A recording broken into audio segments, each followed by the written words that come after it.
Assalamualaikum. Dear students, I am Dr. Numan, Senior Administrator of Pathology, and I will be discussing with you the renal tumors, the topic of renal tumors.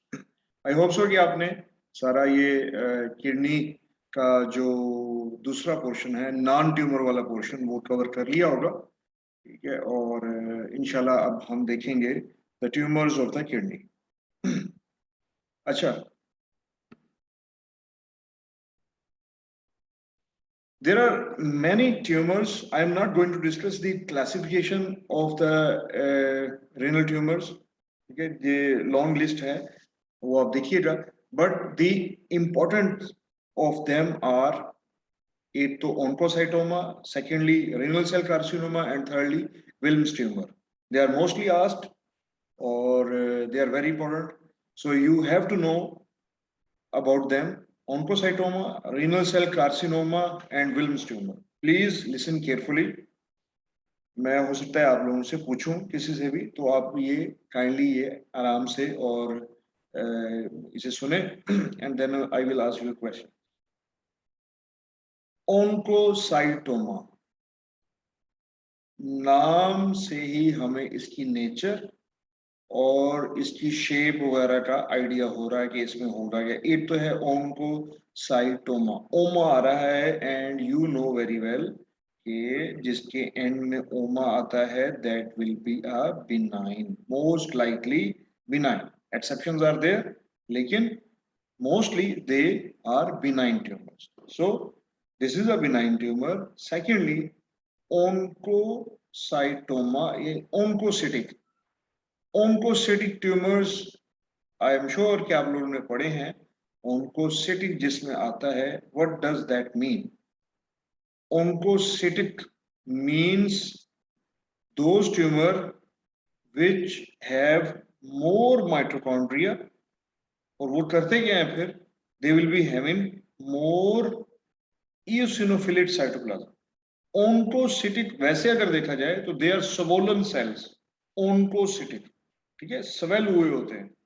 क्यों swell हुए होते हैं? क्योंकि उनमें mitochondria ज्यादा होता है, और उनके अंदर और हमें नजर कैसे आएगा? नजर आएगा हमें इस तरह से कि उनके अंदर इओसिनोफिलिक साइटोप्लाज्म वो ज्यादा होता है. ठीक है, मैं आगे आपको शो करूंगा. सो नाम से ही हमें पता चल रहा है उसकी नेचर का और उसकी शेप का. Oncocytoma. So this is a benign tumour. Overall अगर देखें तो जितने भी किडनी ट्यूमर्स हैं उनमें 10% are oncocytoma, and they are mostly in male. Male के अंदर. अच्छा, ओरिजिन. साइट ऑफ ओरिजिन क्या है? From the collecting ducts, intercalated cells of collecting ducts.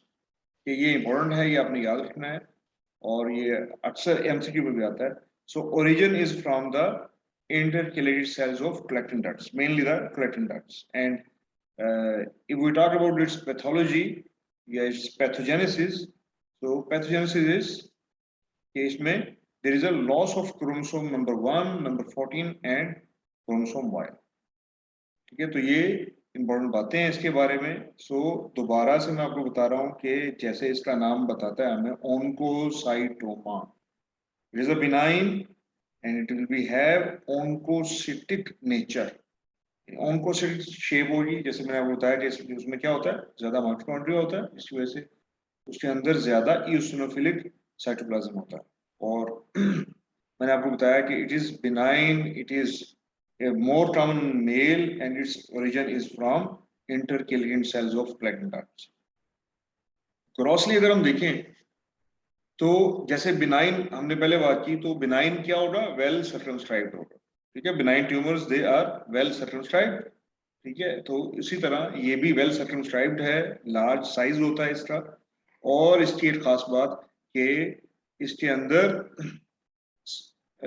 Star shaped scar होता है। This scar can be central, it can be at the periphery, ठीक है। ये कोई हार्ड एंड फिक्स नहीं है, ये डिस्प्ले की सुनोगे, ये डिस्प्ले डिस्प्ले देखिए, अच्छा।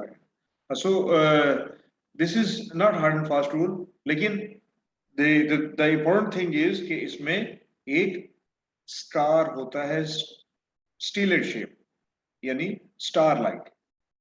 ये ग्रॉसली इसका इंपॉर्टेंट फीचर है।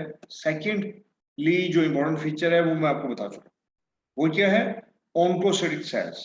माइक्रोस्कोपिकली हमें क्या मिलेगा, हमें ऑन्कोसाइटिक सेल्स मिलेंगे, जो अभी मैंने आपसे बात की थी। तो आप देख रहे हैं कि दिस इज अ सेल, जिसको हम ऑन्कोसाइटिक सेल बोलते हैं। ये आप देख रहे हैं कि इसके अंदर एक राउंड न्यूक्लियस है, और इंपॉर्टेंट बात क्या है कि साइटोप्लाज्म वो ज्यादा है। सेल अब ऐसे लग रहा है जैसे कोई स्वोलन सेल है, कुछ ज्यादा बड़ा साइज हुआ है सेल का, यानी सेल स्वेल हुआ है, और साइटोप्लाज्म पिंक है, ये डार्क पिंक होता है साइटोप्लाज्म, ठीक है। तो दिस इज ऑन्कोसाइटिक सेल। तो अगर हम माइक्रोस्कोपिकली देखें तो दो ही चीजें होती हैं, एक सेल होते हैं जिनको हमने देखना होता है, और दूसरा स्ट्रोमा होता है सारे ट्यूमर्स के अंदर, ठीक है।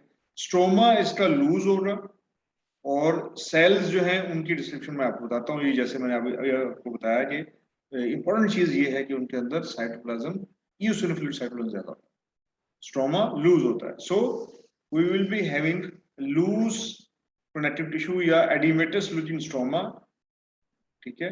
एडिमेटस स्ट्रोमा होगा, और जो सेल्स हैं जिनको हम ऑन्कोसाइट्स बोलते हैं, they are large round eosinophilic cells with finely granular eosinophilic cytoplasm, ठीक है। और न्यूक्लियाई जो है वो राउंड होंगे और रेगुलर होंगे, और इवन क्रोमैटिन होगा। और हमें कुछ प्लियोमार्फिक और हाइपरक्रोमैटिक सेल्स भी मिल सकते हैं। Pleomorphic means, I hope you all know, pleomorphic means क्या होता है, प्लियोमार्फिक मींस के उनका साइज और शेप डिफरेंट होती है, प्लियोमार्फिक। और हाइपरक्रोमैटिक क्या होता है, मेरा ख्याल काफी दफा आप लोग बता चुके हैं, हाइपरक्रोमैटिक मींस के उनका न्यूक्लियाई मोर ब्लूइश होता है, ठीक है। तो कुछ हमें सेल्स ऐसे भी मिलते हैं इसके अंदर जो प्लियोमार्फिक होते हैं, यानी उनका साइज और शेप डिफरेंट होता है बाकी सबसे, और उनका न्यूक्लियाई ज्यादा डार्कली ब्लू होता है। तो मॉर्फोलॉजी में मैंने आपको दो चीजें बताई हैं जो इम्पोर्टेंट है। एक, ग्रॉसली हमें इसकी मॉर्फोलॉजी में एक इम्पोर्टेंट पॉइंट है कि हमें स्टार शेप्ड स्कार मिलेगा, that can be central, that can be at periphery. और माइक्रोस्कोपिकली हमें लार्ज ऑन्कोसाइटिक सेल्स मिलेंगे, जिसका खास फीचर ये होता है कि स्वोलन से सेल्स होते हैं, और उनके अंदर डार्क पिंक साइटोप्लाज्म होता है, ठीक है। This is oncocytoma. और कॉम्प्लिकेशंस, एक तो ये है कि it can lead to spontaneous haemorrhage, and दूसरा ये है कि it has a large size. Oncocytoma का साइज लार्ज होता है, तो कंप्रेशन रिलेटेड, उसके साइज से रिलेटेड, कंप्रेशन से रिलेटेड एबनॉर्मलिटीज अराइज हो सकती हैं, कॉम्प्लिकेशन अराइज हो सकती हैं। So haemorrhage and size related compression, ठीक है, ये दो इसकी मेजर कॉम्प्लिकेशंस। सो एक दफा फिर, ऑन्कोसाइटोमा नाम बता रहा है हमें, it is a benign tumour, mostly in male. Arise कहां से होता है, फ्रॉम द कलेक्टिंग डक्ट्स, उसके भी इंटरकलेटेड सेल से। पैथोजेनेसिस में क्रोमोसोमल लॉस होता है 1, 14 एंड वाई का। क्रॉसली इंपॉर्टेंट बात यह है कि इसके अंदर स्टार होता है, स्टार की तरह का। और माइक्रोस्कोपिकली इंपॉर्टेंट बात यह है कि they are oncocytic cells, yani they will be having, the cells will be swollen and they will be having more cytoplasm, more dark pink cytoplasm. ये खास बात है। तो कॉम्प्लिकेशन में बताया कि तो हेमरेज है, and secondly compression related issues. Second and very important tumor is renal cell carcinoma. Most important is renal cell carcinoma. Now, it is a malignant tumor. नाम से ज़ाहिर है, carcinoma है, आपको पता है कि carcinoma they are malignant. So it's a malignant tumor, and mostly the malignant tumors they occur in old age.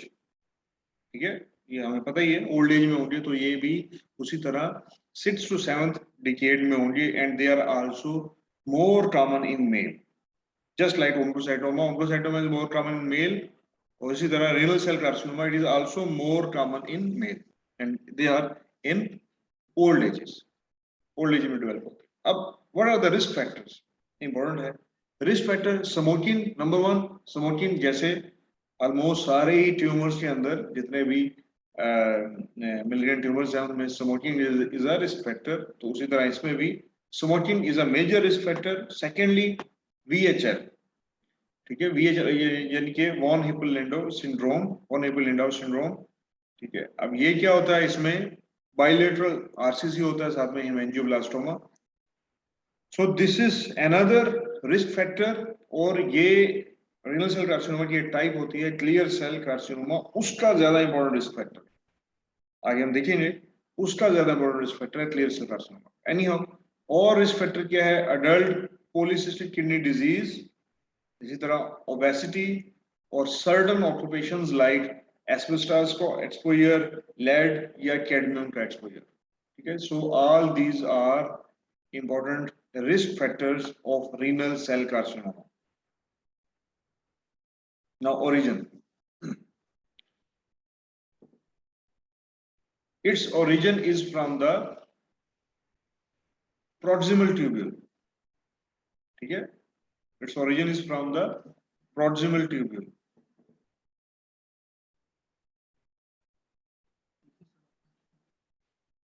So its origin is from proximal tubule and the site is cortex. ठीक है, लेकिन जो important चीज है कि कहां से origin है इसकी, from the proximal tubule. And the types are, there are 3 main types. एक clear cell, secondly papillary cell, and third is chromophobe. ये 3 main types हैं, और ये अपने नाम से हमें पता चल रहा होगा इनकी मॉर्फोलॉजी. ये जो नेम्स हैं ये बेसिकली मॉर्फोलॉजी पे ही रखे जाते हैं. जैसे हमने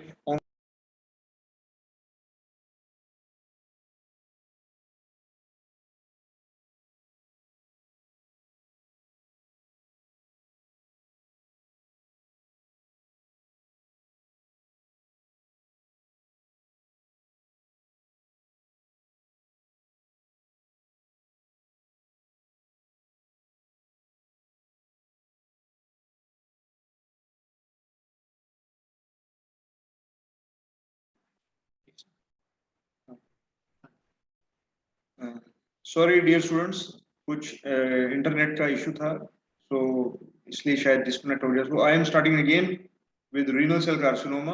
आई होप सो कि आप मुझे सुन रहे हैं.